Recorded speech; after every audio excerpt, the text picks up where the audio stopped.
Hello and welcome to the Bald Ambition podcast. My guest today is Mr. Darshan Kulkarni. Hi, Darshan. How are you? Good to see you again, Spitz. It's been a while. I guess we're both really leaning into the whole bald ambition part of it, but I've made greater progress than you, so I'm going to be that's been true boasty. always. I'm going to be boasty about the bald, make you jealous. Darshan is the principal at the eponymous Kulkarni law firm. And I've known Darshan for a long time. We were the two alopecia challenged individuals crossing paths at ePharma, at DTC Perspectives, all of the major industry conferences. We've each done workshops. We've made presentations. We have nudged each other on LinkedIn and been the gadflies of digital health, digital pharma for close to 2 decades now, I think. I am advertising our youth and vigor with that statement, if not our transcendent wisdom therein. To be fair, I started when I was 3, so there's that. That's good. That is a good thing. Early training goes a long way, and clearly you have. Now 23, considering for the last 20 years we've been doing this. So Yeah, I just want to be very clear to the audience. My youth should not be masked by my baldness or my the fact that I do not look 23. All right. So in this case, we're going to lead with age before beauty as I'll launch the opening salvo here.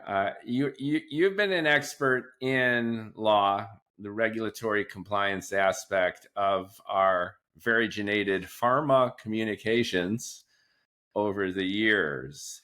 And a specialty, as I understand it, is in patient access, specifically using some of the tools and technologies of our digital ecosystem. The pandemic, as we know, redefined how we live. And the vestigial tissue of the pandemic is virtual communications. We are doing this podcast virtually.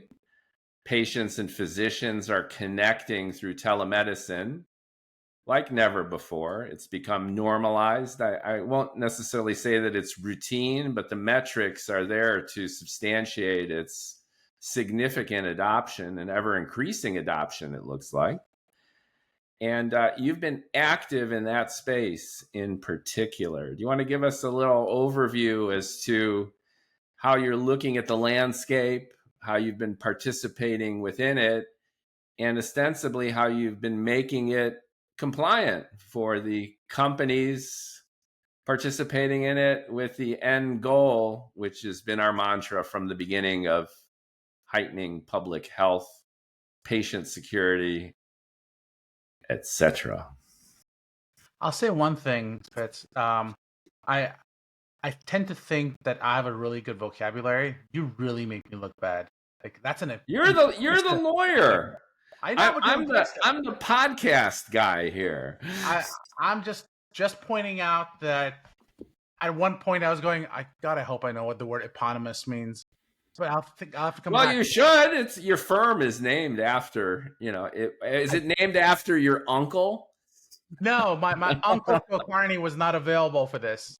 Oh, that's too bad. So you're gonna have to pinch hit. I am gonna have to pinch hit on this. So I think so for those people who don't know, my name is Darshan Kulkarni. I'm an attorney, but also I'm a pharmacist, and I have a master's in quality assurance regulatory affairs. The reason all of that's relevant is I'm finding ourselves entering a new world around how patients engage and expect to get their drugs. Going back all the way to like 2015, 2016, when Amazon bought its own pharmacy, I coined the term Amazonification of pharmacy. And the idea being, you know what? Patients are now going to expect their drugs to come to their doorstep. They don't want to go out. They don't want to step out. The whole Walgreens methodology of at the corner of happy and healthy. No one wants to go to the corner of happy and healthy anymore. And that's why Walgreens is struggling. So is CVS. People want want it at their house when they want it. So we saw this rise in delivery of medications, and that was great. And then you had COVID come in, and COVID sort of changed what we were looking at. And what COVID said was that you can't go to the doctor, so let's get the doctor to come to you. So telemedicine took off right around then.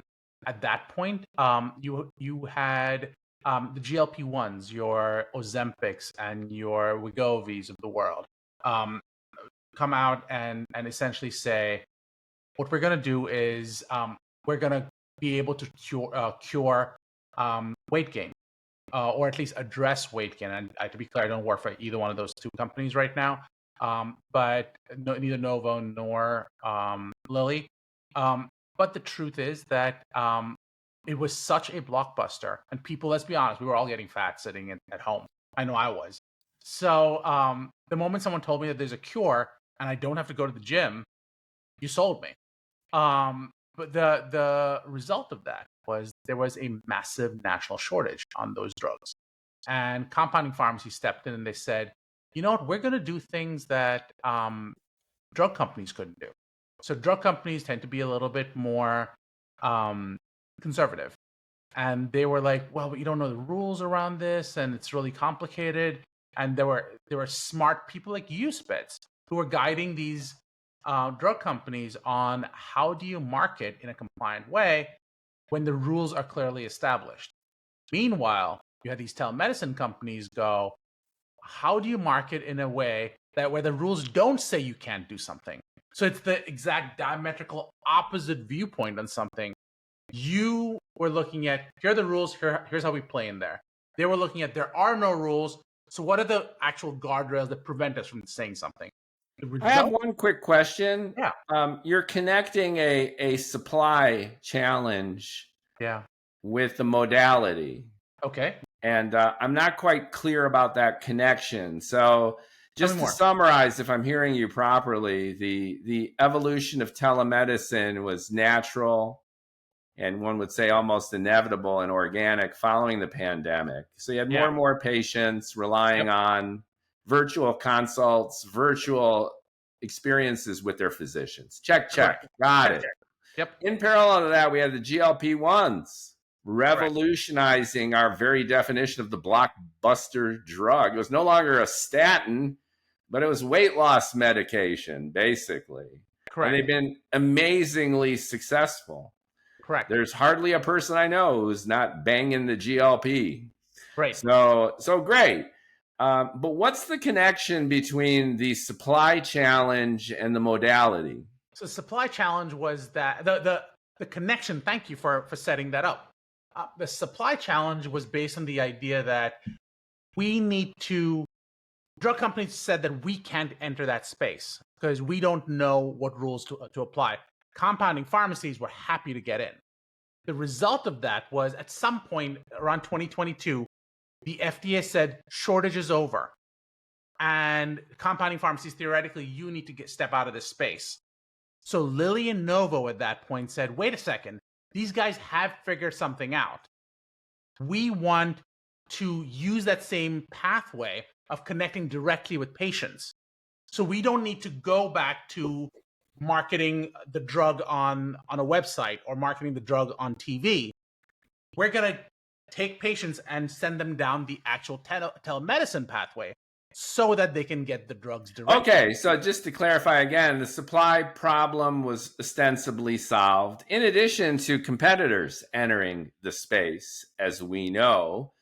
And then the drug companies who traditionally didn't engage in this downstream telehealth pathway found themselves dealing with telehealth companies who they themselves lacked experience in compliant messaging and connection between physicians and patients. Yes. And as a result of all of that, you now have the FTC going, hey, telehealth companies, you're not doing this properly. So yesterday's news was that 100, I want to say either 100 or a few thousand letters went out to all these companies saying, you're not marketing compliantly. You had Senate hearings on this exact topic. You had Well, you had an earthquake. I had Dale Cook on just last week, and we called it "Winter is Coming." It's a Game of Thrones kind of ominous Yep, scenario where the current administration is cracking down on DTC, exactly. and that's a big deal. And I believe it was 100 warning letters were announced by the new FDA commissioner in the New York Times in Yep, an op-ed. and in How general, he's the new sheriff in town and he's going to start enforcing the existing rules, and there's going to be new rules too. So just you wait and see. exactly right. And Dale is great. I love Dale. Dale's awesome, and he probably referred to a lot of the DTC stuff. What I'm talking about is that DTP, which is Right. not That was just my next marketing. point. Correct. Right. I'll let you go ahead, please. I'll let you make your point then. No, I was just going to pass the baton to you, which is Dale and I had a DTC conversation, and you're a nice bookend with HCP Yep. because we're talking about the physicians, and we're talking about the physicians through this newer modality, which is enhancing access, but doing so at some risk. Exactly right. And then you take on the fact that you now had Makari come out and say that we're going to enforce the rules, but under the same White House executive order, the rule says that we want more DTP. So you're at the same time going, don't do this non-compliantly, but please continue to do this. And by DTP, just for our listeners, direct to patient communications. Correct. Right. Engagement. I call it engagement because it's not just the communications, right? It's also delivering the product. Right. So to me, this is a game changer because pharma's operated in silos, and the silos are breaking as we speak. And what is the impact of that? One measure, it's not of confusion, but clarification. And Sure. I apologize for interrupting because I think it's foundational. And I think our listeners might be curious too. Yeah. When we're dealing with DTP engagement in all of its versionated forms, it's been happening for decades. So how is it qualitatively and even quantitatively different at this point in time? What's the difference when we're talking about telehealth or telemedicine or any of the modalities that you're going to get into? Because many of these have been around for quite some time too. We're really looking at an exponential jump in adoption, not so much even the nascent technology. So the technology isn't nascent. The adoption was so dramatic. Then you connect, it was combining all the different pieces together. So telemedicine existed and marketing existed, but marketing off the telemedicine didn't exist in the same way. Then there was the question of telemedicine existed, marketing existed, but does the telemedicine represent the doctors? So it was all the downstream effects that were not completely considered. And who takes on the responsibility of the downstream effects? For example, if you are the pharma company and a telemedicine company comes to you and says, we have 15 doctors, who are you responsible for? Are you responsible for yourself, for the telemedicine company, or the doctors who work for the telemedicine company? Relatedly, do you have a responsibility to teach those doctors about how to comply? On one hand, there has always been the whole sales rep going in and talking to the doctors and explaining, here's how the product should be used. You had the medical affairs people doing the same thing, but now you're being shut off from that access. Or should you be allowed more access? Should you be shut off because these aren't your patient? But aren't these doctors already interacting with the pharma companies in terms of their regular practice? Maybe, maybe not. Okay. Because you may not even know who the doctors are, for all you know. Okay. And then the touch points vis-a-vis the patients, which is really the area of risk and contention, a lot of these are new, which is which is the telehealth, telemedicine companies who are hosting these physicians Mm-hmm. to assist the patients to gain access, Yep. ostensibly to some of these big blockbuster drugs. Mm-hmm. Mm-hmm. This is relatively new. This is relatively new. So then how do these telehealth, telemedicine companies engage with patients? That's the nut. So there are a couple of different nuts there. So Okay. one is, how do they engage? But who creates the engagement? For example, if I was Lilly, if I was Pfizer, if I was Novo, can I start directing those patients to that telemedicine company? Because a lot of them are. They are now creating campaigns to direct you directly to Okay, the so telemedicine this is a news flash because, and again, correct me if I'm wrong, pharmaceutical companies historically have a bit of a firewall between themselves and the providers. Exactly. So what happened? Well, the White House happened, and they said we want more direct to patient. The COVID happened, and direct to patient already happened. Compounding pharmacies happened. They said if you don't do it, we'll do it. Telemedicine companies happened. They said we know how to set it up. We've done this now for years. Do you want in or do you want out? Because we're still going on. Now this is fascinating, and I just want to clarify for listeners because it's if you've got any kind of background or knowledge of the healthcare industry, the connection, as I was mentioning, between the pharmaceutical companies, the developer, manufacturer, and distributor of drugs, prescription drugs, for standard operating procedure, they're not going to connect a patient directly with a physician. That's left to the providers themselves, either individual providers, group physicians, or big Kaiser Permanente systems of the world. That's how it's been done. So now what you're saying is these big pharmaceutical companies, by want of their own DTP efforts, are encouraging and facilitating a connection point directly between the pharmaceutical company and a physician via telehealth, telemedicine.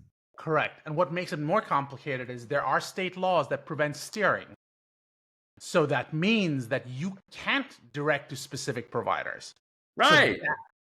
That was my I've been doing this for 20 years. That was my naive understanding. And that's what makes it so much more complicated. So okay. So some states it's still verboten. Other states it's okay. Generally speaking, yeah, I think you have good analysis on that, which is some states it's still verboten. In some states it's allowed. However, theoretically speaking, with the telemedicine company acting as an intermediary, and you don't know who the physicians are you really engaged in steering at that point? That was my next question, which is how granular does this get? No one knows. This is what we're figuring out right now. Now this is fascinating. So this is truly uncharted territory in DTP. Correct. Where the connection point is the virtual consult, the virtual doctor visit. Right. And you've got this never land that exists between the boundary ostensibly of the pharmaceutical company, the physician or physician network, and the modality that connects the two together. And a layer on top of that, which is, I'm tacitly assuming, just to lead the witness where you come in, which is in one aspect of it at least, is how do you market this? How do you advertise this? How do you communicate this in a compliant way to the public? Well, that's one element of it. And I absolutely help with everything you just said. But now here's the next piece. If you are a physician, are you allowed to market that you're doing this? Let's say, do you do it on behalf of yourself? Are you doing it on behalf of the telemedicine company? What if your prescribing habits change? Because now you're getting paid. So there have been a bunch of DOJ settlements because of exactly that. Because physician prescribing habits changed, and that resulted in more drugs being prescribed than were seen before. So explain to me, Dr. Smith, why you went from prescribing this drug once a week to 50 times a day. Well, I'm tacitly assuming there that crosses over into the opioid epidemic and the like. Right. Sometimes it does. It absolutely does. Right. You then take another level on top of that. And you go, okay, so Dr. Smith writes the prescription. Who fills the prescription? Is it the pharmacy? Is it Lilly? Is it Amazon on behalf of Lilly? And each of those will have an impact again. Because, number one, is it your doctor prescribing the drug and steering the patient again to another healthcare provider? Let's assume we get past the patient steering issue. You then have to deal with the question of, okay, let's say the medication is filled by a pharmacy on your behalf. Let's say it's like an Amazon situation, but the medication is sensitive to temperature, which is true for all the GLP-1s, for all the weight loss medications. Yeah, they need to come in their own little like ice kit. Exactly right. The dry ice with these shots. Yeah. But we've all heard the story about how these UPS drivers are overheating in their own vans. Yeah. If that's true, so is the drug. Does Lilly have responsibility for that? Does the pharmacy have responsibility for that? Does the telemedicine company, the doctor? Who owns that relationship? And just to add to the complexity, you got like Mark Cuban's Good RX, right? Exactly. And they're ostensibly a source for economical drugs. They're cheaper. Yeah. They ship. They do. Right? So what if they start, and I'm sure they're thinking about it, having their own physician staff, right? What about Amazon?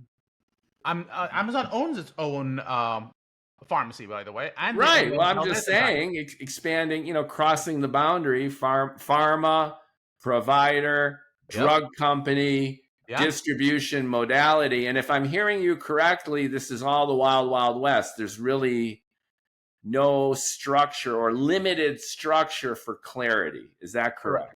I think that's the argument. The argument is that it's unclear.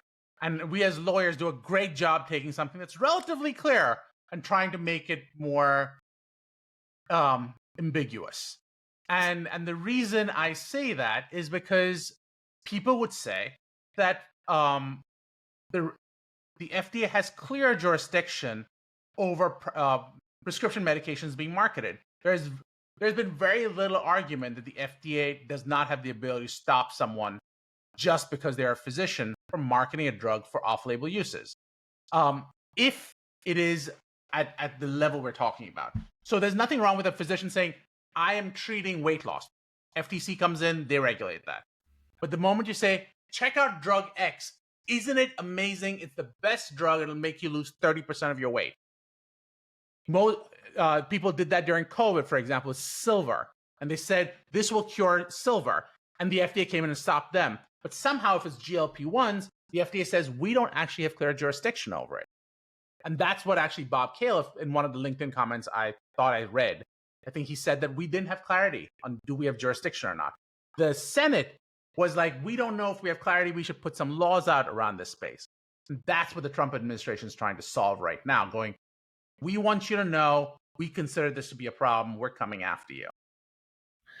Right. And again, it's DTC focus ostensibly, but it's got crossover into the HCP world because we're entering the realm of making claims. Correct. And then a physician office is a business in its own way. And if they're making claims about FDA regulated drugs, then it's back in the bullseye. And if they're doing it in a manner in relatively uncharted territory, like you're just describing, hi, I'm Dr. Spitz. I'm your alopecia expert. Right. Yeah. And I've got this amazing new Mega Rogaine-like drug that'll instantly grow hair. Look at what it did to my eyebrows. See? Just overnight. I'm making all these claims, and then I'm doing it in a manner where I would love to have a virtual consult with you. Yeah. And I'm working directly with the pharmaceutical company. So I'm just compounding all of these variables into a worst case scenario for a compliance attorney like yourself. Correct. And that's exactly what I help with. I help with sort of teasing out the different elements. And every company who comes to me goes, so I've literally had weeks where 3 separate clients came to me in the same week going, you've never seen this before. I assure you no one's done this before, but we need someone who can understand this. And I'm going, you're the 3rd client this week to say this to me. And it's the same exact model. It's not new, but here are the rules we need to tease out. Each one has their own variant on it. One person will say, you know what? We're not doing it with GLP-1s. We're doing it with a wellness product. So now we're not actually a medical device or a drug company anymore. We're wellness, but you make the same exact claims. Are you not? Today I'm a pharmacy. Do I have to follow the same rules, or is it the State Board of Pharmacy that regulates me? Tomorrow, I don't fill the prescription. Another pharmacy fills it. Does that change the rules for me? Like, there are so many different nuances, as we just discussed. Each moving piece has a completely different, has an impact, upstream and downstream ramifications associated with them. And marketing is one element of it, but it's not the only element. Go into a few more details about beyond just the marketing. What other aspects are impacted? Just as an example, adulteration. We talked a little bit about if the medication would fall within the jurisdiction of the FDA if a pharmacy violates the delivery of it. Because theoretically that would be under the State Board of Pharmacy, not the FDA. Let's move past that for a second. What about patient privacy? Who owns that relationship?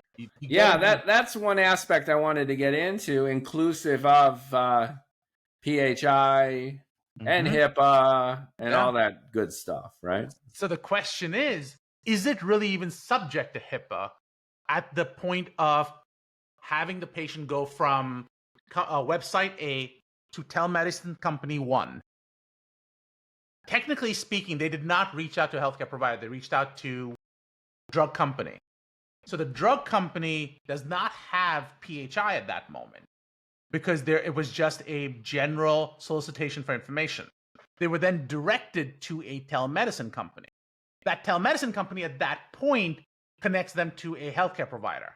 So until that point, maybe there is no PHI. But the moment they connect to that healthcare provider, PHI is created. Yeah, so it's really just like a referral. It's sort of like a referral, yeah. Right. So it's a referral devoid of PHI. But then PHI happens as a consequence of the connection. Yeah. Who owns that, though? Who owns that data?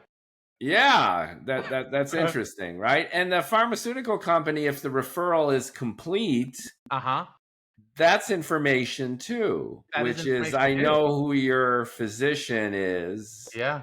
And maybe ostensibly I might know the rationale for that interaction. What you don't know is if the prescription was filled, though.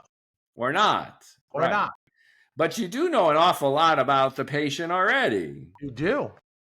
So you're cobbling together aspects of that patient profile, and then what constitutes personal health information or what doesn't. Is that information secure? And where does it go? Can it be resold? Can it be shared? Exactly. So it sounds like a big spaghetti bowl mess of health information, technology, roles and boundaries between various organizations and entities in the healthcare system, inclusive of now pharmacies, providers, pharmaceutical and health and life science companies, and even the technology itself. Yeah, because again, they partner in turn with firms that specialize in the IT. Now, what if those same technology companies used AI to manage that relationship? Right. Which creates all new levels of complexity. Yeah, and that's a great thing. I mean, I've spoken with many guests about the utility of AI at a point of care moment. So the existing model is a disaster. You have about 6 minutes on average with your physician, of which 5 minutes and 45 seconds are spent with the guy or gal typing into an EHR. There's minimal contact between physician and patient, to a large extent because of the time constraints and the sheer idiocy of the input. Physicians are typists at this point. So if you get AI in the background to record the conversations, to translate requests into ICD codes, to double check managed care alignment and access in real time, then you have this really worthwhile, fairly intelligent assistant. But the price you pay for that is eavesdropping on every aspect of that experience. Right. And we've historically given away our privacy for convenience in virtually every aspect of the evolution of digital, right? Except this one. Except this one. But where does it go from here is then the question. Exactly right. I think Yeah. ambient AI is the big question people are battling with. And when I talk to people in the AI world who want to work with life sciences companies, they not inadvertently, like almost without exception, will point to the fact that, well, people had these same privacy concerns when they were talking about bring your own device. We got over it. Well, people should get over the whole patient privacy piece as well. And or like pharma company IP piece as well. And you're kind of going, not the same thing. Yeah, it's a different category altogether. And it's not only about privacy. Okay. Right. One reason we have a lot of these interoperability problems from a technical aspect, we've got all the different EHRs, the health systems do not talk to each other, isn't even so much privacy. And I'm being a little bit cynical now, but I'm sure you'll agree. It's the money, honey, Right. because this data is cashola and they want to keep that. And that's why we've got these walled gardens and the deep fragmentation of our healthcare system.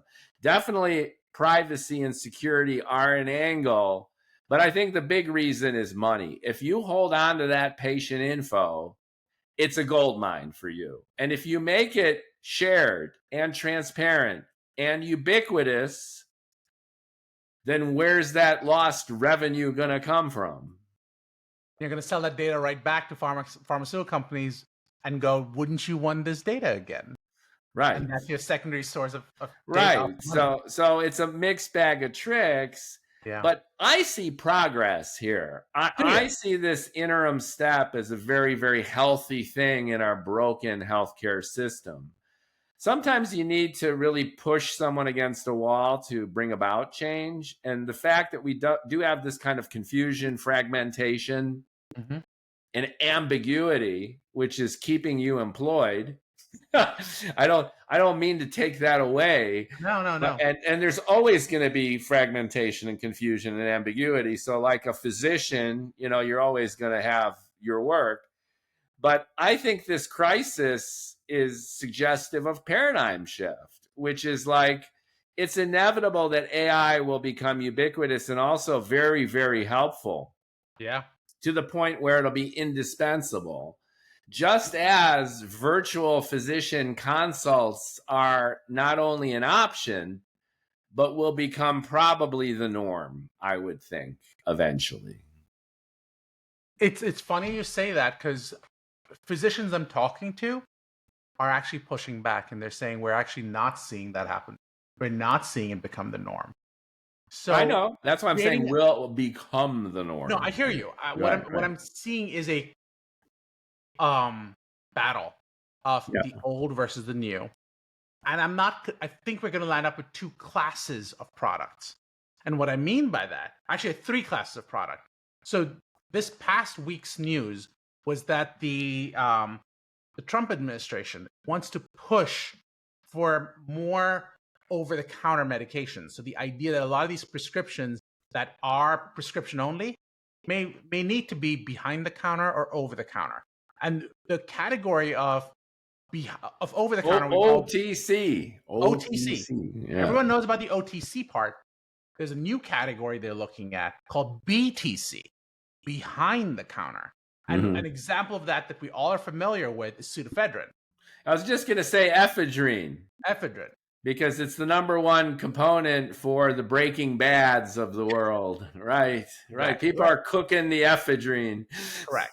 Yeah. So if you could come back, and I'm not saying this is the right drug or anything like that, but theoretically, if you could prove that GLP-1s are ripe for over-the-counter, these companies would make billions if they facilitate that transition over the next few years.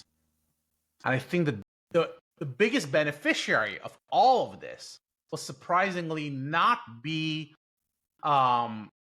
patients. It will not be physicians. It will not be pharmacists. It will not be, it may be pharmaceutical companies, but the biggest beneficiaries will be PBMs. Because generally speaking, PBMs would not cover drugs that are behind the counter as part of their benefits, which means that you still pay PBMs the money that you paid them and pay for these drugs extra. But this administration is looking at PBMs. PBMs, just for the sake of listeners, are the middleman, the mysterious middleman between the drug manufacturers and distributors and ultimately the pharmacies. And their very existence is just to make them money. And I don't mean to disparage an entire vertical, but educate me as to the value of a PBM. Let's pretend you're a PBM lobbyist, and there are many of them right now on Capitol Hill, staying at the Trump Hotel, buying crypto. Yep. Tell me about the rationale for the PBM. So PBM started from a really good place. The idea was that someone needs to facilitate the relationship so that someone pays for the drugs. So the health insurance company said, we don't want to be in the business of connecting pharmaceutical companies to patients. That's just not our business model. We work with hospitals. We work with doctors. That's where we want to play. Can you handle this little part of just paying for these drugs? So it was just claims processing originally. Right. It was bookkeeping. It was bookkeeping for that. Right. But then these guys said, we have a leverage point. We decide what gets paid. Wouldn't you, employer, wouldn't you, insurance company, like to be in a place where we can save you money? Who's going to say no to that? So these PBMs then said, okay, then we're going to start exerting some pressure. And what does that pressure look like? We're going to make you, pharmaceutical company, give us a discount for the volume of drugs we're now getting from you. We're going to have you, pharmaceutical company, if we hit a certain threshold, make you give us a rebate. So that there could be an upfront discount for a volume-based discount. There could be rebates. You, on the other side, pharmacy, will need to make sure that you're filling the prescriptions appropriately. And we're not going to decide appropriateness at the time of filling. We get to come back 6 months later and go, was that appropriate? Pharmacies work off of thinner margins. We're going to tell you what your margins need to be. We're going to tighten them even further. Right. I get it. So the bookkeeper started telling the business owner and their partners how they're going to do business because they essentially controlled the books and they controlled the actual transaction itself. Now, the reason the bookkeeper got away with this, if you're looking at it like that, and I do, is that they were advocating heightened efficiency and lower costs. Right.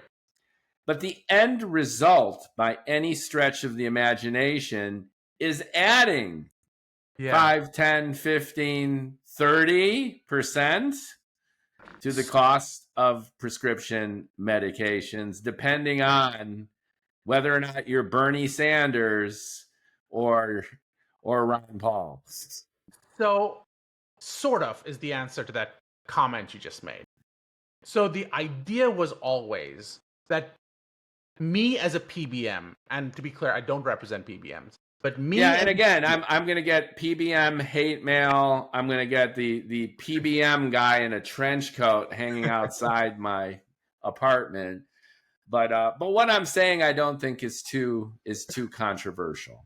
So I think so building on what you were saying, actually, I had a client who said, what I'm doing is, it was a pharmaceutical company, and I really, really want to help patients. I want to give it as close to cost as I can. So this is what it cost me. I'd like to give it as close to cost as I can. But we need to cover it by insurance because it's still an expensive drug. So they went to the PBM, and the PBM basically said, and again, it wasn't like a single PBM, but generally speaking, PBM said, we get judged based on the discount we give, based on the discount we achieve. So discount related to what? Well, so that's the funny part. No one asked that question. If I can save you 50%, wouldn't that be great? So if an employer sees, oh, I saved 50%, they're really happy with that. So what they would do is tell the drug company, raise your price by 500%. So that I can then discount it to come back to the same number you want. Yeah, I mean, it's the oldest trick in the book. You know, you go to any retail store and you see 50% off. 50% off what? Right. Now, do you take it off of the WAC price? They're like a bunch of different prices, ASP, WAC, bunch of different ways to measure cost. Right. But the point overall became, am I, as a PBM, actually saving you money? And to that point, Mookie, I think I would argue most people don't think that they are. And I think that's a fair argument. I would say categorically they've boosted cost overall without providing much, if any, value at this point. But the question is, cost to whom? Because they'd argue no one's actually paying those heightened costs anyways. Or a very small percentage are. Yeah. And we're familiar with that kind of shell game too. And again, the point of this conversation isn't to disparage the PBMs per se, but it is to illustrate the spaghetti bowl complexity of the supply chain. Correct. And the spaghetti bowl complexity of supply chain is exacerbating this ambiguity, confusion, complexity of trying to remain compliant for DTP engagement. Correct. Exactly right. And added to all this, and now that we've, shat on the PBMs, I just want to get your take on the managed care aspect, because the pharmaceutical industry has taken the brunt force of the public's outrage regarding healthcare costs overall. And this is reflected in action taken by politicians. There's not a single politician on either side of the aisle who hasn't said disparaging things about the pharmaceutical industry because of cost. To be fair, do we not deserve it though? Yes, but I just want to highlight that one reason that drug prices are so high, I would venture to make that assertion, is because managed care doesn't want to pay for them. That's an interesting argument. How would managed care not paying for them increase drug costs, as you see? Because they are shifting more of the burden for prescription drugs in terms of out-of-pocket expense for patients. Look at everything that managed care covers, let's say in a hospital system for a hospital stay. How much is one average night in a U.S. hospital? How much is the last week of the average person's life in terms of managed care expense, in terms of billing, in terms of the overall healthcare system? And what percentage of that is caused by drugs per se?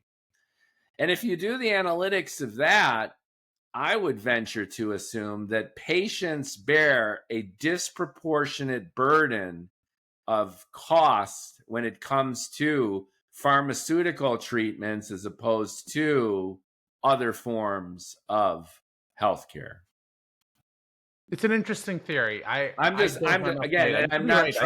not our focus. No. But I'm using this to, in addition, illustrate the complexity, ambiguity, and fragmentation of our managed care infrastructure as well. And if we're pointing blame, it's the PBMs in the middle. And it's not just the providers and the pharmaceutical companies, but I am stunned the extent to which insurance companies have gotten off the hook, the murder of one of their CEOs notwithstanding. Right? Yeah. So right? the public is starting to notice, I think. I think the public has noticed for a while. They're Yeah. exasperated, Yeah. and And they're over it. yeah, So I think the reason I've gone there in this conversation is I think what you're revealing is that there's a huge opportunity for patients to gain better access and more efficient connection with their physicians, but it's often in uncharted new means that has the potential to compromise health information and expose them to underregulated or non-compliant messaging. Is that a fair statement? I think that's generally a fair statement. Okay. All right. All It was a right. great summary as well. Oh, well, thank you. And like I said, your visit here is a great bookend to last week's conversation where we were looking at the DTC side. And the takeaway there is that none of the foundational rules have changed as of yet, but there's an overt, beyond a hint, a Yeah, categorical statement that they will be changing, and the direction in which they will be changing would be stricter, not more lenient, correct. and more rules, not less, Yes, I think those for will all be there. Yeah, for the pharma companies and their agency communication partners. which is very interesting to me because the Trump administration ran on less rules, not more. Yes, and then this is a tangential conversation about the relationship between the Make America Great movement overall, embodied by one guy and Sure. his whims, and traditional GOP politics, which skews more toward the libertarian angle when it comes to fiscal responsibility, at least overtly, if not in practice, Right. and the boundaries and size of government. And what we found with the Trump administration is that it's the power of the executive branch is exponentially increased to the compromise of the judiciary, or at least their collaboration, if you will. The Congress is more or less mute and impotent, and the government is exploded in its reach in particular areas, including here, where the FDA has now become supercharged, even though their staff has been gutted. So on the one hand, you have departments that are being doged in this traditional Republican spirit of less is more. And on the other, the power of the presidency and the reach of the executive branch is beyond all measure, going Between all the way ICE back and to the FDA. FDR. Yeah.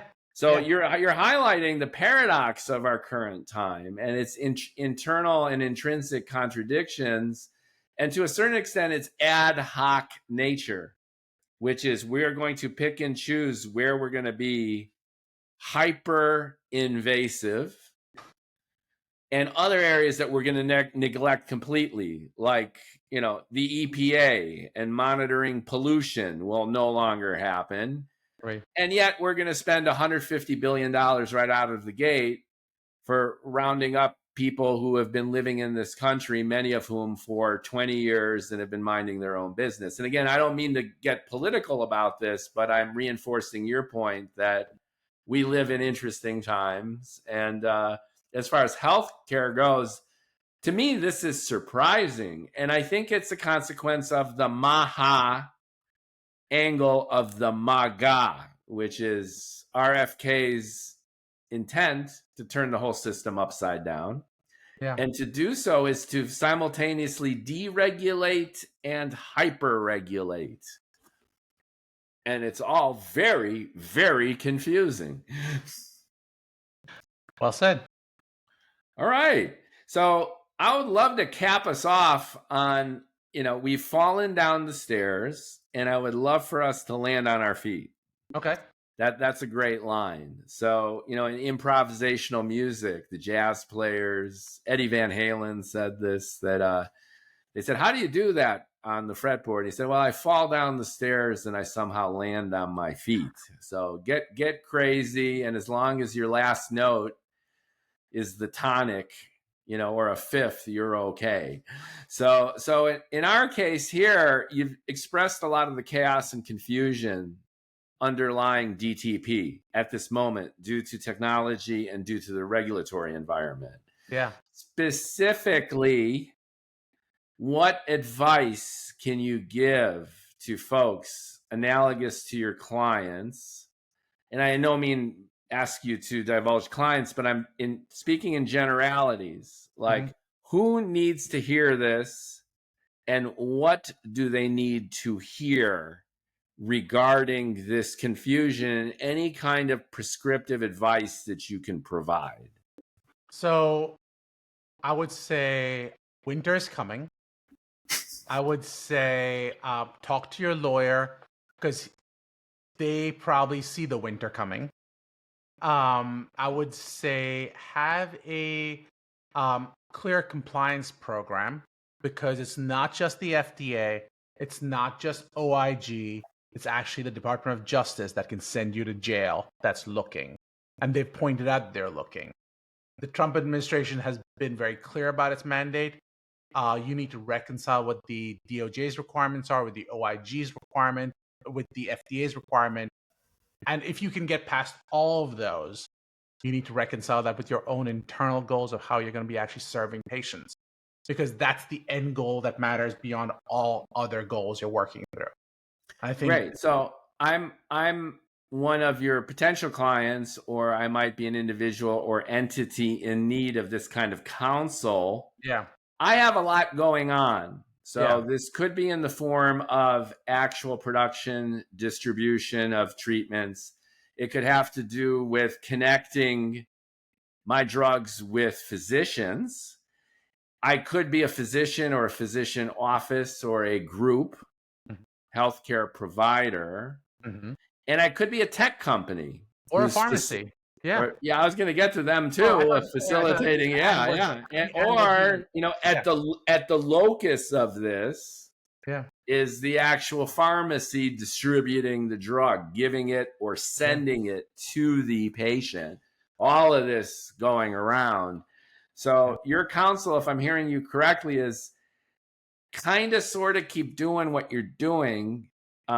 Maybe be more risk averse, if that makes sense, and ensure that you do get some legal eyeballs on what you're doing, if you don't already, to ensure that you won't get your hand slapped or worse. And equally significantly, you need someone to just literally continuing to hit refresh on their computer or set up their Google alerts to get an email tsunami of the latest headlines, because it's changing in real time.